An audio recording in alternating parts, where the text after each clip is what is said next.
If you have got a financial hole, you don't fill it by throwing pensioners into it. Oh, they don't like it, do they? They don't like it because they haven't learnt a thing. There was no apology from Councillor Dundas. Perhaps you will apologise for some of the policies of the last 14 years. There was a full council meeting last week. Karina went in to have a little chat about bias in their decision-making process, which was as popular as you can imagine. But the Have Your Say kicked off with Sir Bob Russell trying to get a straight answer out of Councillor King. Will the Leader of the Council confirm that after £12 million has been spent on changing the layout of St Botolph's Circus, will he confirm that the congestion will be worse than it is now? Yeah, thank you, Sir Bob. So to your question, my understanding is it will not in any way materially make any difference. I think the timing and the modelling suggested seconds or a minute or so, depending upon the time of the day. I observed the get-out word materially. What I'm being told, particularly we have 3 sets of traffic lights along Southway, which is also part of the grand scheme, it will add significantly to the traffic congestion in that part of town.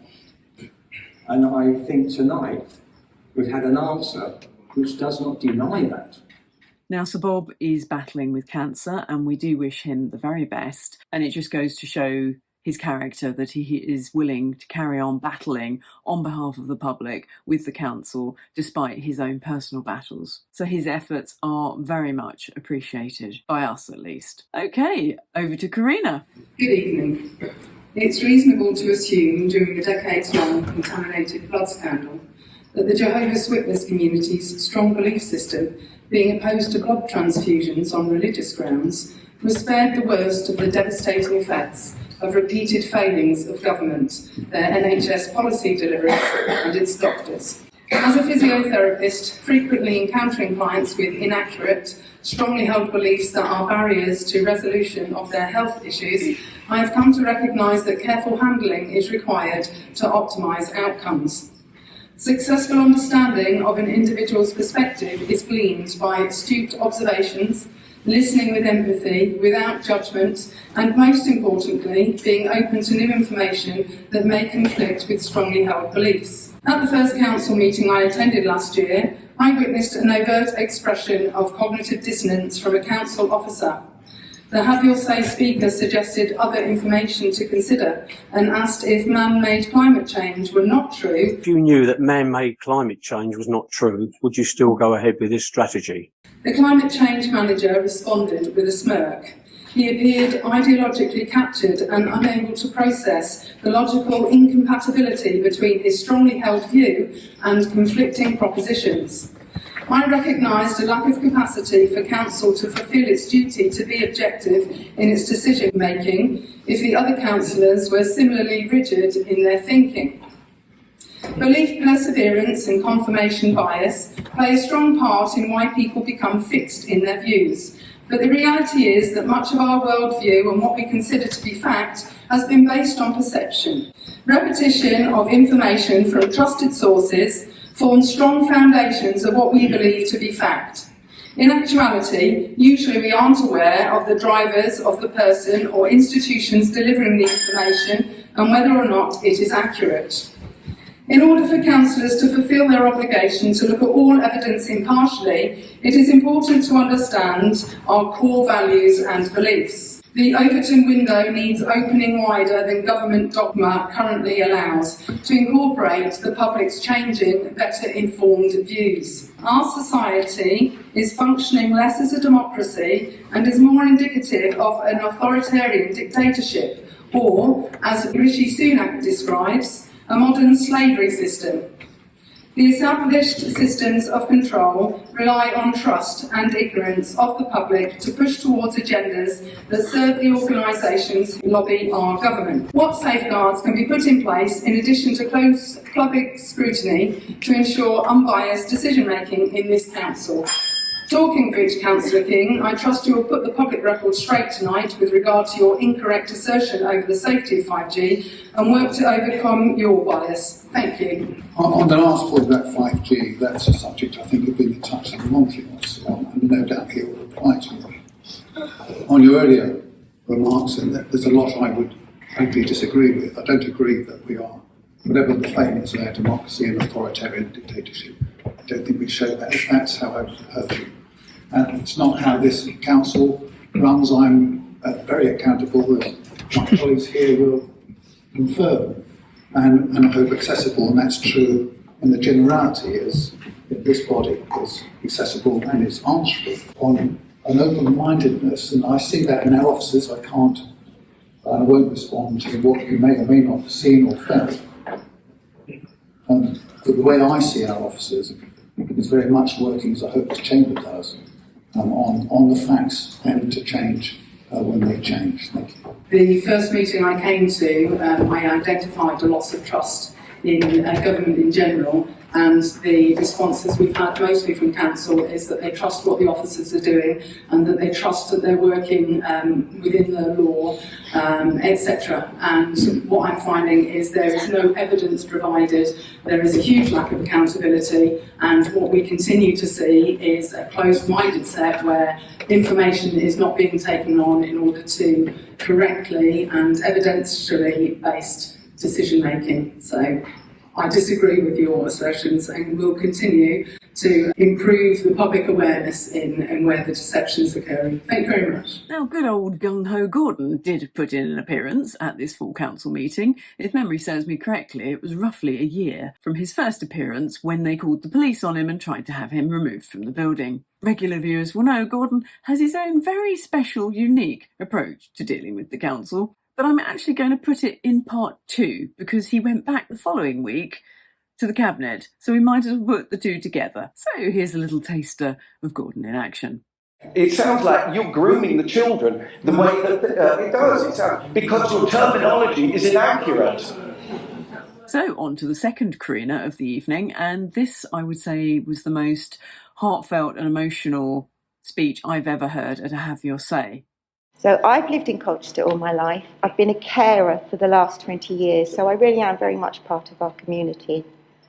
I love my job. It's an honour and a blessing to help support people who are vulnerable, needful, and they're very often humbled throughout that dependency on others. I look after the elderly, I look after terminal, I look after diseased, I look after disabled. There's a whole plethora of people that are dependent on others. But I cannot do it on my own. So I've come here this evening to implore you to play your part. There's a structure in place set by the authorities tasked and paid to take care of these vulnerable ones in our community. But we're all watching now as these structures are gradually being removed. The winter fuel allowance is being taken away. There's a potential for the removal of free prescriptions, free bus passes, and the single person's council tax discount. And these are among the structures, there's more in the pipeline, but these are among the structures, the removal of which will cause added distress and hardship on our already compromised neighbours. Do you know what? From the outside looking in, it's rather like watching a game of Jenga play out, you know, the big tower, and you remove the little individual pieces. As each piece is removed, it doesn't look very much, but it does lead to the inevitable collapse of the previous solid structure. In this case, though, the structure is holding up people who are our neighbours and our community.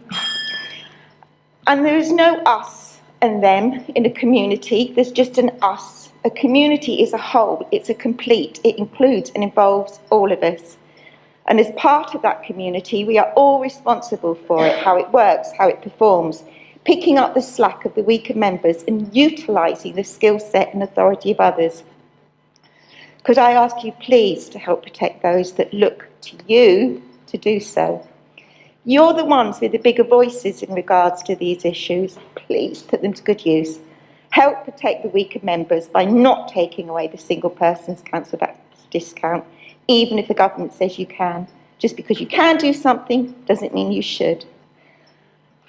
I am a Christian, and we said a prayer, and his word says we are to look after the widows and the orphans, i.e. those that are unable to look after themselves. So let's raise a standard and be the community which is known to protect its own. Let's make the correct choices, because it's good and right to do so. Sorry. Thank you. No, don't apologise. Thank you, Serena. Councillor Corey. Thank you, Madam Mayor. Thank you for coming along and speaking. And thank you for what you do in your community. Many of us can sympathise and empathise with you. So thank you for coming to speak. Just to be clear, there has been a number of comments about which parts of our infrastructure in terms of financial benefits or not will be taken away. There has been some grey areas, but there was comment from a Labour official to say that this government would not remove the single person discount. We do have to rely on the budget coming up to be absolutely sure on which parts are going to be kept or not. But this council gives the single person discount and will continue. If the government was to make a decision to make a change, I'm pretty sure they'll then give us the choice. Okay, that's one way they can blame the local authorities rather than blame themselves. So we would absolutely continue to look at the support we give. We're a generous council in the support we give. We have a generous council tax support scheme. So we are absolutely committed to helping those within our communities. Everyone in this chamber is here for that kind of reason. So we want to make sure we do support. So we will keep the council tax support, and we give a generous support to those who need it in our communities. Just to say, on the winter fuel allowance, we are already putting in efforts to speak to those who could lose the support to ensure they are getting the pension credit or they're getting any other support they need, because it could be that that £200 or so that they may lose could put them into deficit. So we're looking at emergency payments, housing payments we can give people. So hopefully that reassures you. This council is not making any changes. I'm pretty sure the government have said they will not at this point, so that's good. And we actually go above and beyond with the support and sorting out proactively who may lose support and putting a support system around them. Thank you. Really, thank you so much. That's amazing. And I was just going to say, at the end of the day, God will judge the righteous and he will judge the unrighteous. The world would say, you reap what you sow. And it's Joshua 1:9. For the people that would maybe be afraid to stand up for what is right. Have I not commanded thee? Be strong and of good courage. Be not afraid, neither be thou dismayed. For the Lord thy God is with you wherever you go. Thank you so much, and I'm sorry I got emotional. So we certainly all felt that one in the audience and did wonder how much of it the councillors felt, because that evening they were due to debate the winter fuel allowance being taken away from pensioners and what we could do at a local level. Now, we'd all gone off for dinner at this point, so I've only got audio available. Now, I'm not going to play it all because they debated this for an hour. Well, I say debate. The levels of vitriol were absolutely off the charts, and it just became a political bitch fest. Now, the audio player on the council's website is fairly hopeless. It keeps stalling and stopping, but I managed to get most of what they've said into an audio file, which I've uploaded to a Dropbox account, and I'll put the link in the video description. Anyone in Colchester really needs to listen to this because it is very obvious who is there working to protect the people and who is there working to protect their political parties. Some of them were just, well, I'm lost for words. Well, that's not strictly true. I'm lost for words I can use on YouTube. Let's put it that way. So please do listen to that if you're a local resident. If you have got a financial hole, you don't fill it by throwing pensioners into it. It's almost guaranteeing that they'll be out of power for 10 to 15 years. Councillor Rowe may be happy, but, you know, a choice of Badenoch or Jenrick. Madam Mayor, point of order. And this is where they're going with their... They talk about dignity. They don't care about dignity. Madam Mayor. They do not care about dignity. Point of order. Point of order. Is this summing up the motion, or is this having a go at the previous government? It's not a point of order, and he didn't say which point of order he was even, as he should have done. They don't care about the dignity of people. For 14 years, they attacked people. They attacked the most vulnerable in our society. Sorry, the decision on that should be made by the mayor. And, oh, they don't like it, do they? They don't like it because they haven't learnt a thing. There was no apology from Councillor Dundas. Perhaps you will apologise for some of the policies of the last 14 years in your summing up, because this is about the Labour government trying to put things Madam right Mayor, Madam over Mayor, 14 could years. you rule, please, on the point of order? Thank you. Oh, the sunlight's out of my eyes now, so I can move back to my regular spot to finish off. So, yeah, it's fair to say I haven't picked them at their best in that clip, but it does rather summarise all that is wrong with people's belief in politics. All of the political parties are correct on how bad the other political parties are, but unfortunately none of them can see it in themselves. So, yes, the Tory and Lib Dem government did dreadful things, then it got worse with the Tory government on their own, and now the Labour government are going to make it worse still. And the reason is because they are all following agendas made by the UN and the World Economic Forum, so it's just a matter of time before the bus with us all in it goes off the edge of the cliff. And it doesn't matter who you vote for, they are all going in the same direction. It's just a matter of how hard they hit the accelerator. And until our local councillors get this, they are going to be arguing themselves silly round and round in circles. But a shout out to the mayor who called them out on it. We've heard people tearing lumps out of each other from all sides. And actually that does us no good. It's not dignified, and I actually do find it distressing. I'm actually mindful of starting to think about if things stray into the tearing lumps out of each other, there will be a mayor's fine. Yes, do it. Now, whilst Councillor King isn't Mr Popularity on this channel, credit where credit's due. He did try and calm them all down. To little effect, unfortunately, but he did have a good go at it. And also credit where credit's due to Councillor Lee Scordis. He held his hand up and admitted he really didn't like this decision. And you're right, I'm not happy with his decision personally. But I imagine you guys, when you were making some decisions of government, weren't very happy at all. So respect to him for owning that, because no, this isn't a good decision and they all know it. And there have been many bad decisions over the years.